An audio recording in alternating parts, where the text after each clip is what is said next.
मुल्क के तीसरे बड़े शहर में सेहत की सहूलियात का फुकदान पैदा हो गया है। जिला की 87 लाख आबादी के लिए सिर्फ 10 बड़े सरकारी अस्पतालों में 3,249 बेड्स मरीजों के लिए मुख्तस हैं। सरकारी अस्पतालों के शोबा बैरूनी मरीजा में तकरीबन 20,000 मरीज रुख करते हैं। जिला भर में न्यूरो सर्जरी और न्यूरो फिजिशियंस का सिर्फ एक वार्ड मौजूद है। आपको बता रहे हैं, मुल्क के तीसरे बड़े शहर में सेहत की सहूलियात का फुकदान है। जिला की 85 आबादी के लिए सिर्फ 10 बड़े सरकारी अस्पतालों में 3,249 बेड्स मरीजों के लिए मुख्तस हैं। सरकारी हॉस्पिटल के शोबा बैरूनी मरीजा में तकरीबन 20,000 मरीज रुख करते हैं। जिला भर में न्यूरो सर्जरी और न्यूरो फिजिशियन का सिर्फ एक वार्ड मौजूद है। इसी बारे में बात कर लेते हैं। आजादार हुसैन मौजूद हमारे साथ, जी बताइएगा। आज बिल्कुल फैसलाबाद जिला भर की आबादी तकरीबन 87 लाख है और हुकूमत की जानिब से 87 लाख आबादी को इलाज मुआवजे की सहूलियात फराम करने के लिए 10 सरकारी सतह पर जो है अस्पताल बनाए गए हैं, जो कि इस वक्त मुकम्मल तौर पर फंक्शनल हैं। इसमें 5 टीचिंग अस्पताल, जिसमें लाइट अस्पताल शामिल है, जनपा गुलामदाबाद चिल्ड्रन अस्पताल शामिल है, FIC अस्पताल शामिल है, DHQ अस्पताल शामिल है, प्राइमरी सेकेंडरी हेल्थ के मातहत FIC अस्पताल शामिल है। इसके अलावा अगर प्राइमरी सेकेंडरी हेल्थ के मातहत अस्पतालों की बात की जाए तो 5 तहसील हेडक्वार्टर अस्पताल बनते हैं, जिसमें जनरल अस्पताल तमनाबाद शामिल है, तहसील हेडक्वार्टर अस्पताल समुंदरी, चक, झुमरा, तांदलिया वाला और जड़ावाला शामिल है।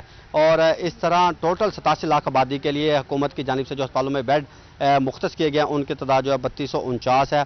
रोज़ाना अगर मरीजों की से बात की जाए तो 19,602 मरीज जो है वो रोज़ाना की बुनियाद पर इलाज मुआवजे के लिए जो अस्पतालों से रजू कर रहे हैं। और रोज़ाना अगर एमरजेंसी और OPD को शामिल किया जाए तो जो 3249 बेड बनते हैं, तो 3249 के 49 बेड जो है वो अस्पतालों के इंतजाम से बात हुई है कि तमाम के तमाम जो है वो फुल होते हैं। 1373 डॉक्टर जो है वो ज़िला भर में इस वक्त मरीज़ों को इलाज मुआवजे की जो सहूलियात हैं वो फराम कर रहे हैं। डॉक्टरों की कमी का जो है वो फुकदान है और तकरीबन इस वक्त डॉक्टरों की जो तादाद है उसकी एक बहुत बड़ी तादाद जो है वो कमी का शिकार है। अस्पतालों में जो डॉक्टरों की कमी को हुकूमत की जानिब से पूरा नहीं किया गया। अगर सबसे अहम अमराज के हवाले से बात की जाए तो न्यूरो सर्जरी और न्यूरो फिजिशियन का फैसलाबाद जिला भर में सिर्फ और सिर्फ एक वार्ड मौजूद है, जो कि अलाइड अस्पताल में बनाया गया है। और ऐसे में सबसे ज़्यादा जो फैसलाबाद जिले में मुतासर वाले मरीज़ हैं, जिन्हें मुश्किलात का सामना करना पड़ा है, न्यूरो सर्जरी और न्यूरो फिजिशियन के मरीज़ हैं, जिनके लिए एक जो है वार्ड बनाई गई है। 87 लाख आबादी के लिए सिर्फ 10 बड़े सरकारी हॉस्पिटल्स मौजूद हैं। बहुत शुक्रिया आजादार हुसैन, आप हमें अपडेट कर रहे थे। जिला जंग भी सेहत की सहूलियात में बहुत पीछे है। 27 लाख से ज्यादा आबादी वाले शहर में हॉस्पिटल में चंद सौ बेड्स मरीजों के लिए बेड्स मौजूद नहीं, तो वहीं अद्वियात भी गायब हैं। महंगाई के इस दौर में मरीज प्राइवेट हॉस्पिटल में इलाज कराने पर मजबूर हैं। आपको बता रहे हैं, जिला जंग में सेहत की सहूलियात में बहुत पीछे है। 27 लाख से ज्यादा आबादी वाले शहर में अस्पतालों में चंद सौ बेड्स ही मौजूद हैं, मरीजों के लिए बेड्स मौजूद नहीं, तो वहीं अद्वियात भी गायब हैं। महंगाई के इस दौर में मरीज प्राइवेट अस्पतालों में इलाज करवाने पर मजबूर हैं। इसी हवाले से मजीद तफसीलात जान लेते हैं वसीम अजीज से। जी वसीम, बताइएगा।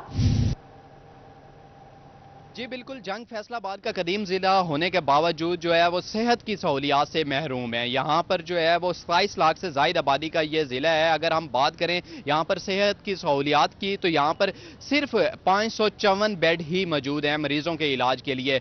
हस्पताल में आए रोज़ एक बेड पर 2 से 3 मरीज़ों का इलाज होना मामूल की बात है। अगर हम बात करें यहाँ पर फैक्ट्स की, तो यहाँ पर DHQ अस्पताल में 302, अहमदपुर सियाल में 50, 18 हज़ारी में 50, शोरकोट में 112, जबकि जंग सिटी अस्पताल में 40 बेड की सहूलत ही मौजूद है। इसी के साथ काफी अरसे से जो है गुलाम नबी ब्लॉक जेर तामीर है, जो तकरीबन जो है 200 से जायद बेड पर है। अगर उसकी तामील का काम भी मुकम्मल हो जाता है तो ये टोटल 700 बेड जो है वो बनते हैं। अगर इसकी आबादी का रेशो निकाला जाए तो 27 लाख की आबादी वाले इलाके के लिए सिर्फ 700 बेड ही हैं। यहाँ पर आए रोज जो है वो चिल्ड्रन वार्ड हो, सर्जरी वार्ड हो या दीगर जितने भी वार्ड है, वहां पर देखने में आता है कि एक बेड पर जो है वो 2 से जायद मरीज जो है वो जेरे इलाज है। इसी तरह अद्वियात की बात की जाए तो आए रोज यहाँ पर अद्वियात की कमी के बायस जो है मरीजों को ज्यादातर अद्वियात बाहर से खरीदना पड़ती है। हमारे साथ कुछ मरीज मौजूद है, लवाहिकीन मौजूद है, इनसे बात करते हैं। सर बताइएगा, 27 लाख से जायद आबादी का जिला है, तो यहाँ पर क्या सहूलियात आप देख रहे हैं? सहूलियात तो इतनी ज़्यादा तो नहीं है, ठीक है, लेकिन मतलब कि मरीज़ों का ज़्यादा मसला है। एक रूम में अगर 4 आदमी की मतलब कि जो टोटल होती है जगह, वहाँ पे 9-9, 10-10 मरीज़ बैठे हैं, ठीक है। उसके अलावा मतलब कि मरीज़ बाहर लिटाए होते हैं, बुज़ुर्ग मरीज़ होते हैं, ठीक है, औरतें होती हैं, तो उनका काफ़ी बहुत ज़्यादा मतलब कि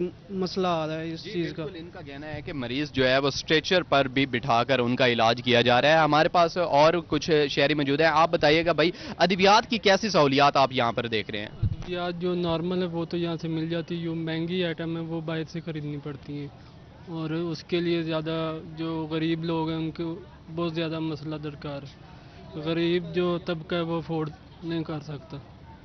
जी बिल्कुल, हमारे साथ यहाँ पर कुछ और बुजुर्ग शहरी भी मौजूद हैं। सर आप बताइएगा, किस वजह से आप यहाँ पर अस्पताल आए हैं, यहाँ पर सहूलियात क्या देख रहे हैं आप? यहाँ पर दवाई लेने आया हूँ। थोड़ी बहुत तो दवाई मिल जाती है, महंगी दवाई नहीं मिलती। हम गरीब लोग हैं, महंगी दवाई बाहर से नहीं ले सकते, यहाँ अस्पताल से मिलनी चाहिए। जी बिल्कुल, इनका यही मुतालबा है हुकूमत से कि अद्वियात की फराहमी को यकीनी बनाया जाए। इसी के साथ साथ जो है DHQ हो, तहसील हेडक्वार्टर हो, इनकी जो है अपग्रेडेशन का काम किया जाए। आपसे महरूम है वसीम अजीज बता रहे थे, बहुत शुक्रिया वसीम आपका। टोबा टैक्सिंग में ज़ियाबतिस समेत दीगर अद्वियात की कीमतों में इजाफा हो गया है। ज़ियाबतिस की इंसुलिन 100 रुपये महंगी हो गई। इंसुलिन 1050 रुपये से बढ़कर 1150 रुपये की हो गई। शहरी अद्वियात के असूल के लिए परेशान हैं। आपको बता रहे हैं टोबा टैक्सिंग में ज़ियाबतीस समेत दीगर अद्वियात की कीमतों में इजाफा। डायबिटीज की इंसुलिन 100 रुपये महंगी, इंसुलिन 150 से 1150 रुपये हो गई। शहरी अद्वियात के असूल के लिए परेशान हैं। इसी हवाले से मजीद तफसीलात जान लेते हैं उसामा यासीन से। जी उसामा बताइएगा। हाँ जी बिल्कुल, मुल्क भर में अद्वियात जो किल्लत का शिकार होने लगी हैं, तो उसके साथ साथ अद्वियात की कीमतों में दिन ब दिन इजाफा होना शुरू हो गया। मेरे साथ एक शहरी भी मौजूद है, उनसे बात कर लेते हैं। मैं एक निजी फार्मेसी में मौजूद हूँ। जी सर बताइएगा कि अद्वियात महंगी हो रही हैं, इस पर आप क्या कहना चाहते हैं? मैं सर इंसुलिन लेना आया सीगा, आज तो महीना पहले और रेट सीगा, हुण दवाई का रेट बढ़ गया, इंसुलिन का रेट बढ़ गया। और भी दवाइयाँ जब पैनाडोल, ब्रूफन वगैरह वैसे नहीं मिल रही। अगर और भी अद्वियात मिलती हैं ना, वो महंगे दामन मिलती हैं। तो हमारी हुकूमत से रिक्वेस्ट है कि खुदारा हम पर रहम किया जाए। हाँ जी बिल्कुल, शहरियों का कहना है कि हम पर रहम किया जाए। अद्वियात की कीमतें दिन ब दिन महंगी हो रही हैं। मेरे साथ फार्मेसी के जो ऑनर है मौजूद है, उनसे बात कर लेते हैं। जी सर बताइएगा कि अद्वियात में दिन ब दिन इजाफा हो रहा है, इंसुलिन भी बहुत ज़्यादा महंगी हो चुकी है, हेपेटाइटिस की है, इस वाले से आप क्या कहना चाहते हैं कि क्यों महंगी हो रही है? सर मेन वजह जो है डॉलर की वजह से हमारी जो मेन मेडिसिन है, जिनका जो मटेरियल है वो बाहर से इंपोर्ट हो रहा है, तो डॉलर की इंक्रीजिंग और डिक्रीजिंग इसकी वजह से हमारे रेट डिस्टर्ब हो रहे हैं। अब हाल ही में मिक्सटार्ड इसका रेट बढ़ा है, जो मसलन पिछले 1-2 महीने पहले 763 रुपये के करीब था, तो अब ये 830 के करीब चला गया रेट। कस्टमर हमें आके इसका वो करता है कि ब्लेम कि आप लोग रेट खुद बढ़ा रहे हैं, हालांकि रेट उस पर प्रिंटेड है। ये रेट एक डिस्टर्बेंस दे रहा है। इसके अलावा एक 70-30 बड़ी मशहूर इंसुलिन है शुगर के लिए, इसका रेट माशाल्लाह 1048 रुपये के करीब था, तो अब ये 1142 पे चला गया।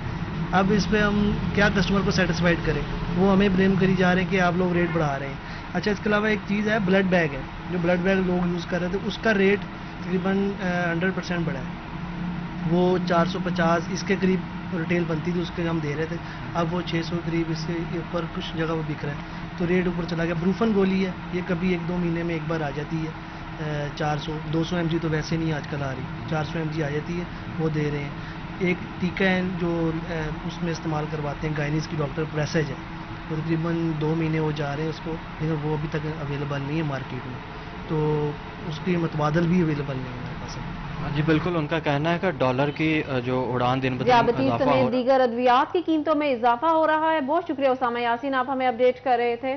चिन्योट के सरकारी हॉस्पिटल में तिब्बी सहूलियात का फुकदान, डॉक्टर्स और नर्सेज की तादाद भी कम, डॉक्टर्स और दीगर तिब्बी सहूलियात की अदम फराहमी पर मरीज परेशानी का शिकार। दूसरी जानिब डॉक्टर्स पर मरीजों का बढ़ता बोझ कौन से मसाइल पैदा कर रहा है, मसीहा खुद किस हाल में इन पर कितना लोड आता है। आपको बता रहे हैं चिन्योट के सरकारी अस्पतालों में तिब्बी सहूलियात का फुकदान पैदा हो गया है। डॉक्टर्स और नर्सेज की तादाद भी कम है। डॉक्टर्स और दीगर तिब्बी सहूलियात की अदम फराहमी पर मरीज परेशानी का शिकार हैं। दूसरी जानिब डॉक्टर्स पर मरीजों का बढ़ता बोझ कौन से मसाइल पैदा कर रहा है और मिसा खुद किस हाल में है, इन पर कौन कितना लोड डालता है, इसी से हवाले से जान लेते हैं। हमारे नुमाइंदे अब्दुल कदीर हमारे साथ मौजूद हैं। जी बताइएगा अब्दुल कदीर। बिल्कुल, चिन्योट के सरकारी अस्पतालों में तिबी सहूलियात का फुकदान है या नहीं, और इसके साथ साथ मरीजों को किन मुश्किलात का सामना करना पड़ता है, दूसरी जानिब जो मसीहा हैं उनको किन किन मसाइल दरपेश हैं, इसी वाले से बात करेंगे। हमारे साथ मौजूद हैं COL चिन्योट डॉक्टर मुश्ताक बशीर आकिब साहब। सर बताइएगा कि सरकारी अस्पतालों में तिबी सहूलियात ना होने की वजह से जो मरीज हैं वो परेशानी का शिकार होते हैं, दूसरी जानिब डॉक्टर्स का ये कहना है कि अमले की कमी की वजह से उनको इजाफी बोझ जो है वो बर्दाश्त करना पड़ता है, तो ये मसाइल कब ख़त्म होंगे? बिस्मिल्लाहिर्रहमानिर्रहीम। मैं आपकी बात से ये इत्फाक तो नहीं करूंगा कि सरकारी अस्पताल में जो है वसाइल की कमी है। हमारे सरकारी हॉस्पिटल्स कई प्राइवेट हॉस्पिटल से अच्छा परफॉर्म कर रहे हैं और वहाँ पे तमाम इक्विपमेंट जो ज़रूरी होते हैं पेशेंट्स के लिए वो मौजूद हैं। जैसे कि मैं अपने DH हॉस्पिटल की मिसाल दूंगा कि यहाँ पर CT स्कैन की सहूलत तक मौजूद है। दूसरी बात, चिन्योट की जो कि आबादी 15 लाख से ऊपर चली गई है, हमारा जो DHU हॉस्पिटल है उसके हवाले से बात करूँगा, वहाँ पे जो इमरजेंसी है वो 10 बेडेड है। हमने कोशिश की है उसको एक्सपेंड करने की, कोरोना वार्ड में कुछ बेड लगा के। यहाँ पे इमरजेंसी और पेशेंट का लोड बहुत ज़्यादा है। मेन फैसलाबाद सरगोडा रोड पे हॉस्पिटल वाक़ है और यहाँ पे एक्सीडेंट की शरह भी ज़्यादा है। उस हवाले से हमारी इमरजेंसी पे लोड ज़्यादा होता है, तब हमारे लिए कुछ प्रॉब्लम्स होते हैं। पेशेंट को देखने के लिए डॉक्टर जो वहाँ पे मौजूद हैं अपनी पूरी कोशिश करते हैं, लेकिन इस हवाले से मैं ये भी बताना चाहूँगा कि हमारा जो न्यू हॉस्पिटल है वो 500 मिलियन लागत से तमीर हो रहा है। 125 बेडेड जुमरा रोड पे उसकी 4 दीवारी कंप्लीट हो गई है। मीनवाइल उसके जो ही फंड रिलीज़ होंगे उसकी बाकी बिल्डिंग का काम भी शुरू रहेगा। तो होपफुली जब वो हमारा नया हॉस्पिटल बन जाएगा ये मसाइल भी ख़त्म हो जाएंगे। सर देखिएगा कि जो मरीज़ हैं वो दिन ब दिन मुख्तलिफ अमराज का शिकार हो रहे हैं, जबकि अस्पतालों में देखा जाता है कि अमले की और डॉक्टर्स की कमी होती है, लंबी लाइनें लगनी पड़ती हैं। इस बात से एज सच तो हमारे हॉस्पिटल में कमी नहीं है डॉक्टर्स की, लेकिन जब कोई इंडक्शन ज़रा ओपन होती हैं तो ज़ाहिर डॉक्टर जो पोस्ट ग्रेजुएशन के लिए चले जाते हैं, चंद सीटें खाली हो जाती हैं, वो दरमियान में गैप ज़रूर आता है। अब गवर्नमेंट ऑफ पंजाब ने ये मतलब ऐलान कर दिया है कि एडॉक पे दोबारा से भर्ती की जाएगी, तो होपफुली इस मसले को भी काबू कर लिया जाएगा। DHQ अस्पताल में बेड्स की किल्लत है, अब्दुल कदीर बता रहे थे, बहुत शुक्रिया आपका। आपको बताएं फैसलाबाद की यूटिलिटी स्टोर्स पर अशिया ज़रूरिया की किल्लत बरकरार है। आटा, दालें, चावल समेत दीगर अशिया मौजूद नहीं। लंबी लाइनों में लगने के बाद भी शहरी सस्ती अशिया के हुसूल के लिए ख्वार होने लगे हैं। इसी हवाले से मजीद तफसीलात जान लेते हैं फजील अहमद से। जी फजील बताइएगा।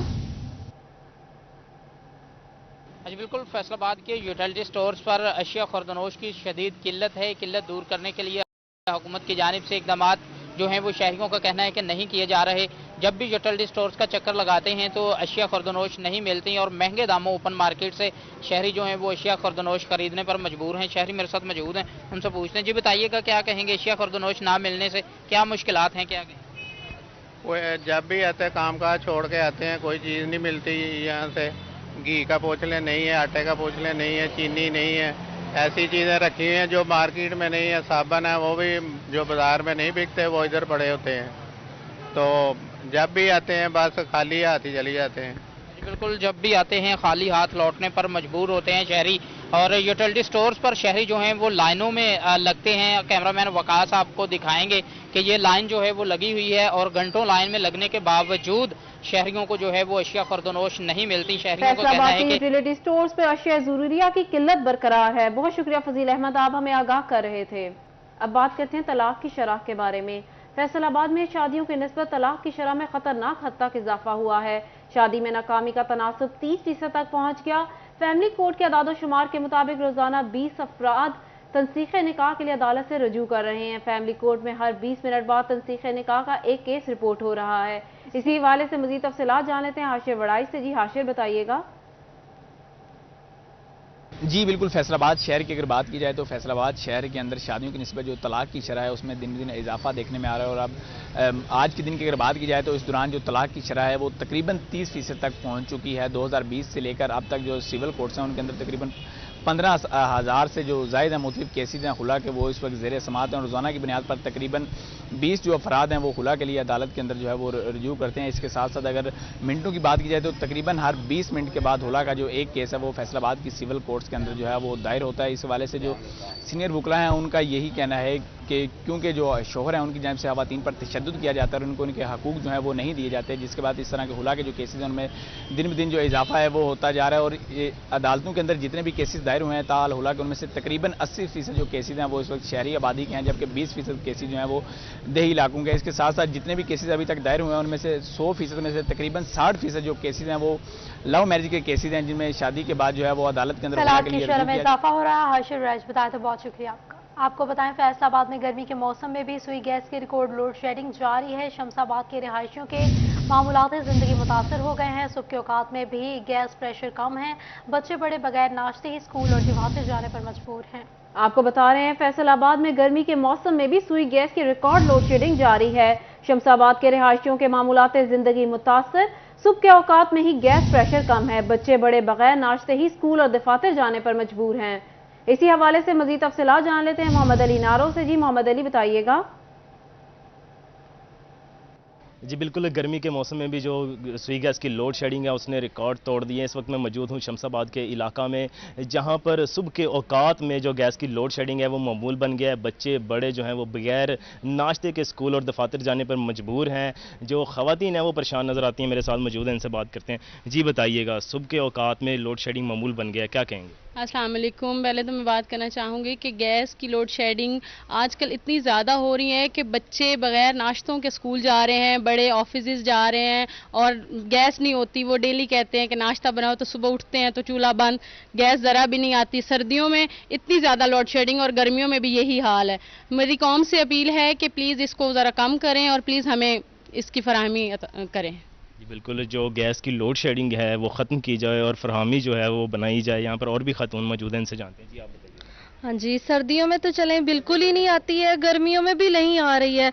हम मजबूर हैं, हम क्या करें, हमें बताएं। हमारे बच्चे स्कूलों में दफातर में भूखे जाते हैं, बगैर नाश्ते जाते हैं, शाम तक वो ऐसे ही रहते हैं।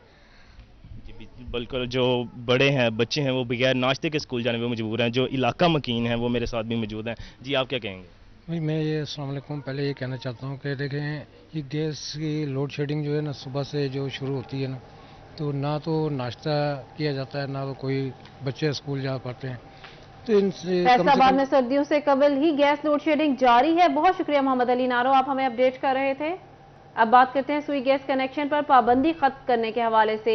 सुई गैस कनेक्शन की पाबंदी के खिलाफ पंजाब असेंबली में करारदाद जमा करवा दी गई है। करारदाद नून लीग की एमपीए समीरा कोमल ने जमा करवाई है। आपको बता रहे हैं, सुई गैस कनेक्शन पर पाबंदी खत्म की जाए। सुई गैस कनेक्शन की पाबंदी के खिलाफ पंजाब असेंबली में करारदाद जमा हो गई है। करारदाद नून लीग की एमपीए समीरा कोमल ने जमा करवाई है। इसी हवाले से मजीद तफसीलात जान लेते हैं इमरान असलम से। जी इमरान, बताइएगा।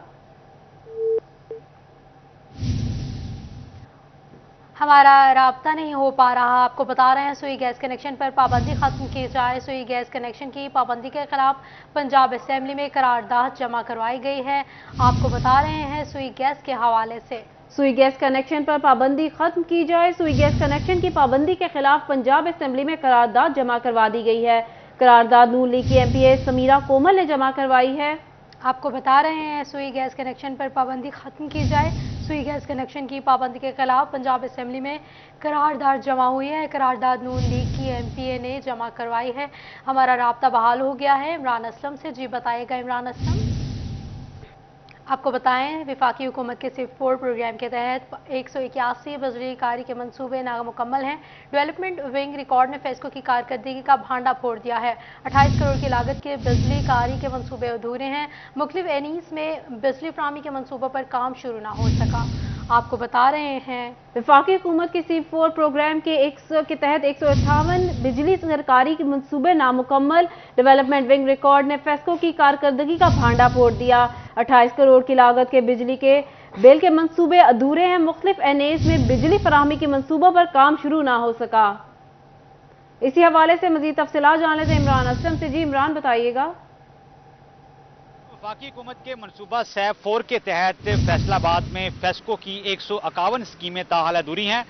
डिप्टी डायरेक्टर डेवलपमेंट के रिकॉर्ड के मुताबिक फैसलाबाद के मुख्तलिफ एनएस में फेस्को काम ने बिजली कारी के मनसूबों पर काम शुरू करना था, लेकिन ताहाल 28 करोड़ की लागत के ये मनसूबे अधूरे हैं। अगर हम बात करें N101 में, तो N101 में 69 ऐसे मनसूबे हैं जो बिजली के मनसूबे जो अधूरे हैं, और इसी तरह N102 में 49 बिजलीकारी के मंसूबे अधूरे हैं जिन पर काम न किया जा सका, और NA 105 सदर जिसमें मुख्तलिफ देहातों में बिजलीकारी के मंसूबों पर काम शुरू करना था, लेकिन ताहाल फैसको काम की जानब से काम शुरू न किया जा सका। NA 105 में 29 बिजलीकारी के मंसूबे ऐसे हैं जिस पर जो है वो काम न शुरू किया जा सका। 151 टोटल बिजली के मंसूबा जात हैं और इन पर लागत 29 करोड़ है, लेकिन ताहाल फैसको काम की जानब से फैसलाबाद में 151 बिजलीकारी के मंसूबे नामुकम्मल हैं। बहुत शुक्रिया इमरान असलम, आप हमें अपडेट कर रहे थे।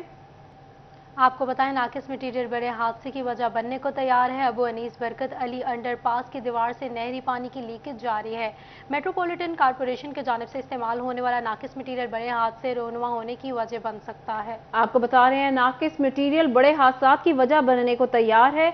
इसी हवाले से मजीद तफसीलात जान लेते हैं मरियम रजा से। जी मरियम, बताइएगा।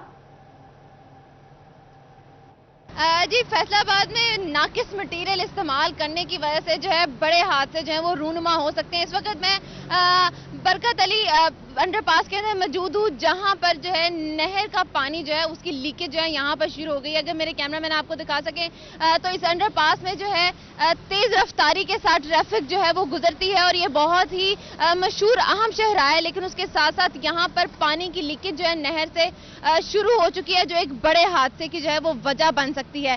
इसके साथ साथ यहाँ से पानी जो है पिछले 2 दिन से इसी तरह से जो है वो रिसता हुआ नजर आ रहा है और उसके साथ साथ ये एक बड़े हादसे की वजह भी बन सकती है। इसके साथ अगर बात की जाए तो यहाँ पे जो है 2 ऐसे महकमे हैं जिनको अलर्ट होने की जरूरत है और इसके खिलाफ जो है एक्शन लेने की भी जरूरत है। पहली बात तो महकमा नहार को जो है वो अंदर नहर की जो मुरम्मत होने वाली है वो होनी जरूरी है, ताकि ये पानी की लीकेज है इसको रोका जा सके और किसी बड़े हादसे जो है वो बचा जा सके। इसके साथ साथ मेट्रोपॉलिटन की जनता जो है यहाँ पर किया गया था, इसकी मुरम्मत की गई थी और इसको बनाया भी गया था, लेकिन नजर ये आ रहा है कि नाकिस मटेरियल इस्तेमाल होने की वजह से पानी की लीकेज जो है वो शुरू हो गई है। और उसके साथ साथ अगर इसी तरह से मामला रहे और इसकी यहाँ से मुरम्मत जो है वो ना की गई तो ये एक बड़े हादसे की वजह जो है वो बन सकती है और ट्रैफिक की रवानी जो है वो भी बहुत बुरे तरीके से मुतासर हो सकती है। इसके साथ साथ जिला इंतजामिया को भी जो है इसके खिलाफ एक्शन लेने की जरूरत है, इसके लिए एक्शन लेने की जरूरत है ताकि इस मामले को जो है वो हल किया जाए और ये पानी की जो लीकेज है जो नहर से भी हो रही है। अबू अनीस बरकत अली अंडरपास की दीवार से नहरी पानी की लीकेज जारी है। बहुत शुक्रिया मरियम रजा, आप हमें अपडेट कर रही थी। टोबा टेक्सिंग में स्कूलों की तामीर और मुरम्मत के लिए खतीर रकम जारी कर दी गई है। पंजाब हुकूमत ने 5 करोड़ 43 लाख के फंड्स जारी कर दिए। जिला के किसी भी सरकारी स्कूल में बनी IT लैब के लिए एक पाई भी जारी नहीं की गई। आपको बता रहे हैं, टोबा टैक्सिंग में स्कूलों की तामीर और मुरम्मत के लिए खतीर रकम जारी कर दी गई है। इसी पर बात कर लेते हैं मुबशर हसन नकवी से। जी बताइएगा। जी बिल्कुल, टोबा टेक्सिंग के ऐसे सरकारी स्कूल जहां पर 4 दीवारी मौजूद नहीं है, जिनकी इमारतें खतरनाक हैं और वहां पर सहूलियात भी मौजूद नहीं है, वहां तालीम हासिल करने वाले तुलबा के लिए अच्छी खबर सामने आई है कि पंजाब हुकूमत ने इन स्कूलों के लिए फंड्स जारी कर दिए हैं। 5 करोड़ 43 लाख रुपए की खतीर रकम जो है वो जिला के इन तमाम तर स्कूलों के लिए जारी की गई है, जहां पर फिलफौर जो है वो तमीराती काम की जरूरत है। महकमा तालीम के जो जराए हैं उनका ये कहना है कि मजमूई तौर पर 23 स्कूल ऐसे हैं जिला भर में जहां पर ये फंड्स खर्च किए जाएंगे। अक्सर स्कूल ऐसे हैं जिनकी 4 दीवारी सिरे से मौजूद नहीं है और अक्सर स्कूल ऐसे हैं जिनकी इमारत को खतरनाक डिक्लेयर किया गया था और फौर उसकी तामीर मुरम्मत जरूरी है। अब तद्दीस स्कूल ऐसे हैं जहां पर सहूलियात ही मौजूद नहीं है। तो हम 5 करोड़ 43 लाख रुपए के ये फंड्स इन 23 स्कूलों पर खर्च किए जाएंगे, जिससे बिलाशुबा तालीम का म्यार बेहतर होगा, तुलबा को बेहतर माहौल जो है वो मैसर आएगा। लेकिन इस तमाम तर सूरत हाल के बावजूद पंजाब हुकूमत की बड़ी गफलत भी सामने आई है कि वो जिला भर के किसी भी सरकारी स्कूल की IT लैब के लिए कोई फंड्स जारी नहीं कर सकी है। जराए का ये कहना है कि जो स्कूल है सरकारी वहां पर IT लैब्स मौजूद हैं, लेकिन वहां पर सहूलियात की कमी है और IT लैब्स के हवाले से पंजाब हुकूमत ने दीगर अजला के लिए फंड्स तो जारी किए हैं, लेकिन टोबा टैक्सिंग के साथ सुतली मां जैसा सलूक किया गया है और यहाँ पर किसी भी IT लैब के लिए 1 रुपए भी जारी नहीं किया गया, जिस पर जो महकमा तालीम के अफसरान हैं उन्होंने 3041 के तवज्जुह से हुकूमत पंजाब से मुतालबा किया है कि मुबशर हसन नकवी हमें आगाह करने के लिए। आपको बताएं, बगैर मंजूरी वेबसाइट पर टेंडरिंग की रिपोर्ट डालना लोकल गवर्नमेंट अफसरान को महंगा पड़ गया। सिक्योरिटी गवर्नमेंट ने पेपरा की इजाज़त के बगैर स्कीमों की अपलोडिंग पर पाबंदी लगा दी। इसी पर बात कर लेते हैं अब्दुल रहमान से। जी बताएगा। जब बात करें लोकल गवर्नमेंट के हवाले से तो यहाँ पर तमाम चीफ अफसरान को मरासला भिजवाया गया है कि यहाँ पर पेपरा की मंजूरी के बगैर जो उन्होंने वेबसाइट्स पर टेंडर्स अपलोड किए हैं तरक्याती स्कीमों के हवाले से, तो उसके मुतालिक वजाहत 2 दिन में तलब की गई है। मसाइल यहाँ पर शुरू है कि बगैर मंजूरी के जो टेंडर अपलोड कर दिए जाते थे और उस वजह से बाद मसाइल का सामना करना पड़ा था। तो इस हवाले से पेपरा रूल्स की जो वायलेशन हुई जिन जिन चीफ अफसरान ने की, उनसे वजाहत भी तलब की गई है और उनके खिलाफ कार्रवाई का इंदिया भी दिया गया और इस हवाले से उनको बताया गया है कि यहाँ पर किन किन जगहों पर उनकी जानब से जो प्रॉपर वे इख्तियार नहीं किया गया और उसकी वजह से जो फंड्स का भी मसला बना, उसकी वजह से जो प्रोजेक्ट्स की मंजूरी का भी मसला बना और बगैर मंजूरी के अगर कोई मुकम्मल किया गया तो उसकी वजह से जो यहाँ पर ऑडिट है उसका मसला बनेगा। इसलिए उनको पाबंद किया गया है कि पेपरा की मंजूरी के बगैर कोई भी जो पेपरा की इजाजत के बगैर स्कीमों की अपलोडिंग पर पाबंदी लगा दी गई है। बहुत शुक्रिया अब्दुल रहमान, आप हमें अपडेट कर रहे थे।